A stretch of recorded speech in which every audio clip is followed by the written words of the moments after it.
Fin octobre 2011. L'air pique. Un brouillard épais enveloppe l'aire de repos de Porte-les-Valences, sur l'A7. À 6h17, le moteur d'un poids lourd Scania, couleur bleue, reste silencieux. Sa cabine est vide, les rideaux tirés, une tasse de café froid sur le tableau de bord. Ce silence n'est pas normal pour Jean-Luc Moreau, un routier qui vivait par le rythme de son moteur. Pendant 10 ans, cette absence a défié toute logique, toute recherche. Puis, une image, capturée par un satellite lointain, a déchiré le voile du mystère, révélant une vérité inattendue. Si une enquête sérieuse vous passionne, abonnez-vous maintenant. Cela maintient l'affaire vivante et porte ses histoires à plus de monde. Jean-Luc Moreau, 52 ans, était une figure discrète de l'autoroute du Soleil. Un homme au visage buriné par des milliers de kilomètres, les yeux vifs sous une casquette usée. Son Scania bleu était plus qu'un outil de travail. C'était sa maison, son refuge sur les routes de France. Chaque matin, son rituel était immuable. Un café noir bouillant, la radio allumée sur France Info. Il effectuait le contrôle méticuleux de ses pneus et de son chargement. Jean-Luc rêvait d'une petite maison près de la mer, loin des vrombissements de l'A7, où il pourrait enfin poser ses valises. Son lien le plus fort ? Marc Dubois, un collègue routier qu'il croisait souvent aux mêmes stations-service. Ils partageaient un sandwich ou un silence complice, une amitié forgée sur l'asphalte. Jean-Luc, c'était la fiabilité incarnée, se souvient Marc Dubois, collègue et ami. Jamais un imprévu, jamais un retard. Il était comme une horloge, vous comprenez ? L'odeur du gazole et du café froid imprégnait toujours sa cabine. Un parfum persistant de sa vie nomade et solitaire, gravé dans les mémoires. Pourtant, cette vie rangée, presque monacale, cachait un secret colossal et inattendu. Quel secret pouvait bien transformer le destin d'un homme aussi prévisible ? 2 semaines avant sa disparition, le 15 octobre 2011, Jean-Luc avait opéré un retrait exceptionnel. 800 000 €, une somme vertigineuse retirée en espèces dans une petite agence bancaire d'Avignon. Un acte discret, sans alerte, sans signe extérieur de richesse ou de folie visible par les employés. Le 29 octobre, son camion avait été vu pour la dernière fois à 22h45 précise, quittant l'aire de Tain-l'Hermitage. Les caméras de surveillance l'avaient filmé, son Scania s'éloignant dans la nuit, puis plus rien. Il devait livrer sa cargaison de fruits et légumes frais à Lyon le lendemain matin à 7h. Mais le Scania bleu n'est jamais arrivé à destination. L'alerte a été donnée le 30 octobre quand le camion n'est pas apparu au dépôt. Capitaine Sophie Bernard, de la gendarmerie de la Drôme, a coordonné les premières recherches. La scène sur l'aire de Porte-les-Valences ne montrait aucun signe de lutte, aucune trace de violence, a-t-elle déclaré. Juste un véhicule vide, comme abandonné à la hâte, sans explication logique. Où était passé Jean-Luc Moreau et surtout, où était cette somme colossale ? Le Scania, pourtant, était impeccablement garé sur la zone poids lourd, les clés sur le contact. La cargaison était intacte, la cabine en ordre, à l'exception d'un détail troublant. La sacoche habituelle de Jean-Luc, celle où il gardait ses papiers, son portefeuille et son carnet de route, avait disparu. Pourquoi un homme s'évanouirait-il dans la nature, laissant son outil de travail, mais emportant 800 000 €? Ce détail vous interpelle ? Commentez ce qui vous semble le plus étrange dans cette disparition soudaine. L'enquête a démarré immédiatement, mais s'est heurtée à un mur de silence. 3 hypothèses principales ont été envisagées par les enquêteurs. La première, une fugue volontaire. Jean-Luc, avec sa fortune soudaine, aurait pu orchestrer sa propre disparition pour une nouvelle vie loin de l'A7. Mais pourquoi abandonner son camion de manière si visible, clé sur le contact et sa cargaison intacte ? Ce comportement semblait trop désordonné pour un homme connu pour sa méticulosité. La deuxième, un vol ciblé. Les 800 000 € représentaient un motif bien trop puissant pour être ignoré. Quelqu'un l'avait-il suivi depuis Avignon ou avait-il été tendu un piège sur l'aire de repos, emmené de force pour l'argent ? L'absence de signes de lutte était déconcertante, mais une abduction professionnelle pouvait l'expliquer. Enfin, la troisième hypothèse évoquait une rencontre fortuite qui aurait mal tourné. Jean-Luc aurait pu rencontrer quelqu'un, une altercation aurait éclaté, dégénérant en violence. L'argent serait alors devenu un butin secondaire, pris après les faits. Ce scénario impliquait une certaine spontanéité, moins de préméditation. La capitaine Sophie Bernard et son équipe de la gendarmerie de la Drôme ont lancé un dispositif de recherche sans précédent. Nous avons d'abord exploré la thèse de la fugue volontaire, a expliqué la capitaine Bernard. C'est souvent la première piste avec une telle somme d'argent, mais des éléments ne collaient pas. Les relevés bancaires de Jean-Luc, analysés minutieusement, n'ont révélé aucune transaction suspecte après le retrait des 800 000 euros. Pas de billets d'avion, pas de transferts internationaux. Une véritable absence d'empreinte financière. Son compte était resté inactif, d'un silence numérique troublant. Les enquêteurs ont passé des heures à interroger les routiers présents cette nuit-là sur l'aire de Porte-les-Valences, mais aussi sur les aires adjacentes. Chaque témoignage, même le plus anodin, était consigné dans des centaines de fiches. Des centaines de coups de fil ont été passés aux proches, aux transporteurs, aux clients. Des dizaines de stations-service et de restaurants routiers ont été visités, leurs employés questionnés. Les caméras de surveillance le long de l'A7 ont été réquisitionnées, leurs bandes visionnées image par image. Chaque pixel était scruté à la recherche d'un indice, d'une silhouette, d'un véhicule suspect. Le Scania avait été vu une dernière fois à 22h45 précise à Tain-l'Hermitage. Puis, le vide absolu. Aucun autre véhicule suspect n'a été formellement identifié suivant ou précédant le sien de manière anormale. Pour tenter de localiser Jean-Luc, les techniciens ont déployé la triangulation de son téléphone portable. Ce procédé, qui utilise les signaux émis par les antennes relais les plus proches, permet de dessiner une zone géographique probable où se trouvait l'appareil au moment de sa dernière activation. Mais le téléphone de Jean-Luc était resté éteint depuis la nuit de sa disparition, peu après 23 heures. Aucune émission de signal, pas même un bref allumage, comme si l'appareil avait été désactivé ou détruit, volontairement ou non. Cela rendait l'hypothèse d'une fuite planifiée moins crédible, à moins qu'il n'ait jeté son téléphone pour ne laisser aucune trace. Mais qui ferait cela? Et où se rendrait-il sans aucun moyen de communication moderne dans un monde hyper connecté? Les recherches physiques se sont étendues sur un rayon de 50 km autour de l'aire de Porte-les-Valences. Les berges sinueuses du Rhône, ses affluents, les zones boisées de chênes et de pins de la Drôme ont été ratissées avec une minutie extrême. Des équipes cynophiles ont arpenté des centaines de kilomètres carrés de terrain accidentés. Des plongeurs ont sondé les eaux froides des canaux d'irrigation et des petits étangs isolés. Pendant plus de 72 heures consécutives, les efforts ont été intenses, mobilisant gendarmes, pompiers et bénévoles.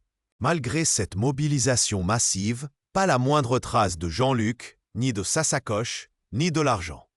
Le terrain, gorgé d'humidité automnale, ne livrait aucun secret. Lieutenant Paul Martin, responsable des recherches sur le terrain, a confirmé la difficulté. Nous avons couvert une zone immense, dans des conditions météo difficiles. Le brouillard matinal et la végétation dense rendaient chaque mètre carré difficile à inspecter. Nous n'avons trouvé aucun signe de passage forcé, aucun corps, aucun objet personnel ayant appartenu à Jean-Luc. L'absence de preuves physiques concrètes, combinée à l'étrange abandon du camion, laissait les enquêteurs perplexes. Si Jean-Luc avait été victime d'un accident, où était son corps? Où était la voiture impliquée? Et pourquoi aucune alerte n'avait-elle été donnée par d'autres usagers de l'autoroute? L'hypothèse d'une fugue volontaire, bien que séduisante de prime abord, commençait à s'effriter. Un homme aussi routinier, avec une telle somme, aurait-il vraiment disparu sans laisser le moindre indice de sa nouvelle vie? Pas de contact avec ses proches, pas de nouvelle identité détectée. La gendarmerie a émis des avis de recherche dans toute l'Europe, mais sans succès probant. La piste d'un départ volontaire semblait contredite par ce silence radio absolu, par l'absence totale de tout signe de vie. Et si l'argent n'était pas la seule motivation? Et si les 800 000 euros n'étaient qu'un leurre, un prétexte pour une autre raison, plus sombre, de disparaître? Les enquêteurs ont alors exploré le passé de Jean-Luc, cherchant des ennemis, des dettes cachées, des liaisons dangereuses. Mais sa vie était un livre ouvert, simple et sans histoire. Aucun antécédent judiciaire, aucune relation sulfureuse connue. Un homme sans ombre, ou presque, jusqu'à ce retrait colossal. C'est ici que l'affaire a basculé dans l'impasse la plus totale, un mystère froid et insoluble. Pendant près de 10 ans, le dossier est resté ouvert, mais sans avancée majeure. Les 800 000 € et Jean-Luc Moreau s'étaient évaporés comme un fantôme de l'autoroute. Si ces données méritent d'atteindre plus de personnes, laissez un gène maintenant. Cela aide à propulser l'histoire et à maintenir la mémoire de Jean-Luc vivante. Pendant près de 10 ans, le silence a enveloppé l'affaire Jean-Luc Moreau. Le dossier, classé comme disparition inquiétante, s'est épaissi de rapports sans conclusion. Les pistes initiales, si prometteuses, s'étaient toutes évaporées sous le poids de l'absence de preuves. L'hypothèse du vol ciblé, bien que plausible avec une telle somme, ne trouvait pas d'ancrage. Comment un enlèvement aurait-il pu se dérouler sans un cri, sans un témoin, sur une aire d'autoroute fréquentée? L'absence de la sacoche restait le seul indice tangible d'une intervention extérieure, mais sans corps, sans trace de lutte, sans véhicule suspect formellement identifié, les enquêteurs tournaient en rond. La troisième piste, celle d'une rencontre fortuite ayant mal tourné, était également mise à mal. Un accident sur la route, les recherches aériennes et terrestres n'avaient rien donné. Une altercation? L'aire de Porte-les-Valences était surveillée et le camion de Jean-Luc parfaitement garé. Chaque scénario semblait buter sur une incohérence majeure. Le mystère de Jean-Luc Moreau devint un fantôme de l'A7, une histoire chuchotée entre routiers, un rappel glaçant de la fragilité de nos existences. Que restait-il à explorer quand toutes les avenues classiques avaient été épuisées? Les familles des disparus connaissent bien ce vide, cette attente qui ronge. La sœur de Jean-Luc, Sylvie Moreau, n'a jamais cessé de croire à une avancée. Chaque appel du gendarme, même pour me dire qu'il n'y avait rien, était une lueur, confie-t-elle, la voix brisée. Puis le silence revenait, plus lourd à chaque fois. On apprend à vivre avec l'absence, mais jamais avec l'incertitude. L'espoir s'amenuisait, année après année, transformant la ténacité en résignation. La photo de Jean-Luc, affichée dans les gendarmeries, jaunissait lentement, comme un souvenir lointain. Que faire quand le temps lui-même semble effacer les traces? 10 ans plus tard, fin 2021, un événement inattendu a déchiré ce voile d'oubli. Ce n'était pas un témoignage tardif, ni une confession sur un lit de mort. C'était une image froide et numérique, capturée à des centaines de kilomètres au-dessus de la Terre. Dans le cadre d'un programme de cartographie environnementale de routine, un satellite d'observation terrestre passait au-dessus de la Drôme. Ces capteurs balayaient les massifs forestiers, les champs et les cours d'eau, enregistrant chaque détail du paysage. Des millions de données visuelles défilaient sur les écrans des analystes. C'est là, dans une zone reculée des gorges de l'Ardèche, à environ 70 km à l'ouest de l'aire de Porte-les-Valences, que l'anomalie est apparue. Le lieutenant Thomas Roussel, analyste d'images satellitaires au Centre national d'études spatiales, CNES, effectuait une vérification de routine. Ses yeux, habitués à déchiffrer les patterns naturels, ont repéré une rupture, une forme métallique d'un bleu profond, à peine discernable sous la canopée dense d'une forêt de chênes verts. La lumière matinale rasait les cimes, créant des ombres longues, mais un reflet insolite accrochait le regard. Un éclat froid, artificiel, au cœur d'une nature sauvage. C'était une signature spectrale anormale, explique le lieutenant Roussel. Un objet de grande taille, avec des caractéristiques métalliques, au milieu de nulle part. Cela ne correspondait à aucune structure connue ou naturelle dans cette zone. La zone était particulièrement isolée, accessible par une petite route forestière à peine carrossable, loin des grands axes. L'image, une fois zoomée et traitée, révélait une forme rectangulaire massive, partiellement recouverte de végétation. Une légère distorsion du sol environnant suggérait un enfouissement partiel. La température de surface de l'objet, analysée par les capteurs infrarouges du satellite, était légèrement inférieure à celle du sol environnant, signe d'une matière dense et potentiellement inerte depuis longtemps. Cette découverte a instantanément relancé le dossier Jean-Luc Moreau. Le Scania bleu, disparu sans laisser de traces, était-il enfin réapparu, 10 ans après son évanouissement? L'enquête, figée dans le temps, s'est brusquement réactivée. La capitaine Sophie Bernard, toujours en poste, a rappelé son équipe. Les coordonnées satellitaires ont été transmises aux gendarmes de la Drôme et de l'Ardèche. La chronologie des événements a été entièrement réexaminée. Si l'objet était bien le camion de Jean-Luc, cela changeait tout.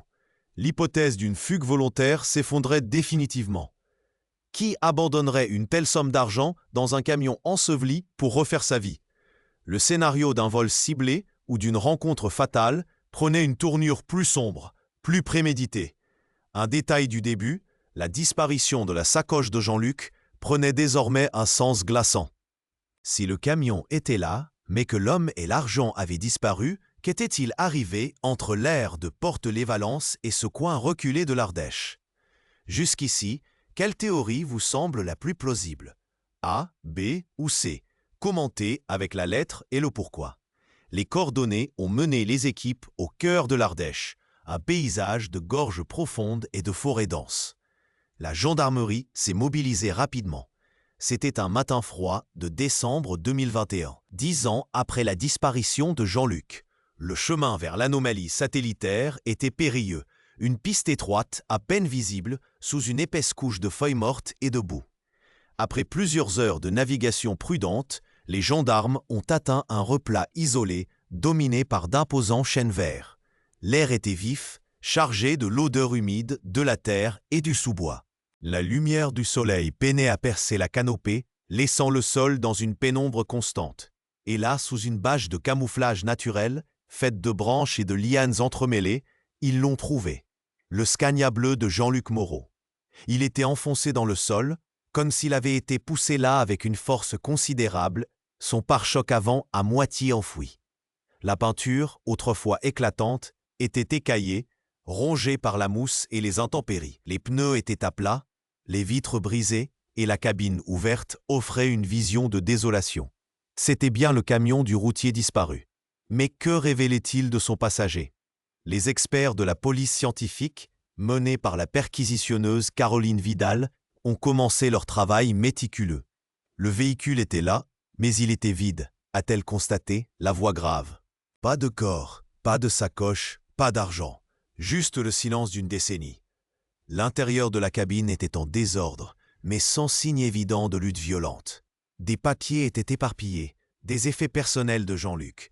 Une photo jaunie de sa sœur, un vieux briquet, gisait sur le plancher. Mais la somme colossale avait disparu, et Jean-Luc aussi. Le camion avait été vidé de son contenu le plus précieux. Pourtant, un détail a attiré l'attention des enquêteurs. Sous le siège passager, à moitié caché par une couverture déchirée, se trouvait un petit carnet. Ce n'était pas le carnet de route habituel de Jean-Luc, mais un agenda personnel, vierge de tout rendez-vous professionnel. À l'intérieur, sur une page datée du 28 octobre 2011, la veille de sa disparition, une seule ligne, écrite d'une main tremblante, RDV 23h, La Roche, D104, ne pas oublier le colis. La Roche désignait un hameau isolé à quelques kilomètres de là. Et le colis, cela ne pouvait que faire référence aux 800 000 euros. Ce petit agenda, ignoré pendant 10 ans, a transformé l'affaire. Cette découverte a donné un coup de grâce à l'hypothèse de la fugue volontaire. Jean-Luc n'avait pas disparu de son propre chef pour refaire sa vie. Il avait été entraîné dans quelque chose. Le rendez-vous à La Roche suggérait une rencontre. La sacoche disparue, l'argent envolé, le camion abandonné et dissimulé. Tout pointait désormais vers un vol ciblé qui aurait mal tourné ou une rencontre fatale préméditée. L'hypothèse A était définitivement écartée. Restaient B et C, mais avec un nouveau degré de préméditation. Qui avait donné ce rendez-vous? Et pourquoi Jean-Luc aurait-il emporté une telle somme pour un simple colis? L'enquête a alors bifurqué, se concentrant sur les environs de La Roche et la D104. Les recherches ont repris, cette fois avec une cible précise.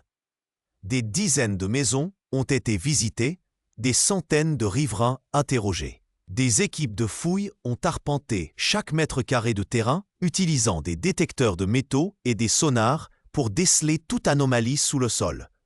Mais le corps de Jean-Luc n'a jamais été retrouvé, ni l'argent. L'auteur de ce rendez-vous fatal est resté dans l'ombre. L'affaire Jean-Luc Moreau, bien que relancée par cette image satellite, demeure à ce jour un cold case. Le camion a été retrouvé, mais l'homme et l'argent continuent de défier les enquêteurs. Que manque-t-il pour enfin démasquer la vérité? Ce drame souligne la vulnérabilité des routiers, souvent isolés, et la facilité avec laquelle une somme d'argent peut attirer les convoitises les plus sombres. Il interroge aussi sur l'efficacité des premières recherches et la difficulté de résoudre des affaires sans corps, même avec des avancées technologiques spectaculaires. L'ombre des absents plane sur ces routes, rappelant que même le plus anodin des déplacements peut basculer dans l'horreur. Si l'intensité de cette enquête vous a tenu en haleine, abonnez-vous pour ne manquer aucune de nos prochaines histoires. Commentez la scène qui vous a le plus marqué et le détail technique qui a changé votre perception de l'affaire. Et si vous pensez que cette histoire mérite d'être connue, un j'aime aidera à la faire circuler. 10 ans après, le satellite a révélé le tombeau métallique de Jean-Luc, mais pas sa sépulture. Le Scania bleu, autrefois symbole de sa liberté sur l'A7, est devenu le monument silencieux d'un crime non élucidé. Jean-Luc Moreau reste un chiffre sur une liste de disparus, un homme dont le rêve de mer s'est noyé dans les méandres de l'Ardèche. Emportant avec lui le secret de ses 800 000 €, le poids de son absence continue de peser sur ses proches. Qui sait ce que la prochaine image, le prochain indice révélera? Activez la cloche, la prochaine découverte pourrait vous surprendre. Malgré ces révélations, le corps de Jean-Luc n'a jamais été retrouvé. Les 800 000 € demeurent introuvables. L'interlocuteur du RDV 23h La Roche reste inconnu.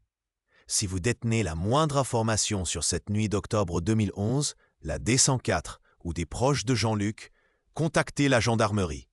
Le moindre indice peut tout changer. Cette affaire rappelle la fragilité des existences, la force de la convoitise, l'importance de chercher. Abonnez-vous et commentez la scène qui vous a le plus marqué et le détail technique qui a fait basculer votre théorie. Si vous croyez que raconter cette histoire peut aider quelqu'un, laissez un j'aime pour propulser cette vidéo. L'ombre de Jean-Luc Moreau plane, symbole de vie engloutie. Le secret de ses 800 000 € s'est noyé avec lui. La semaine prochaine, une nouvelle énigme. Inscrivez-vous.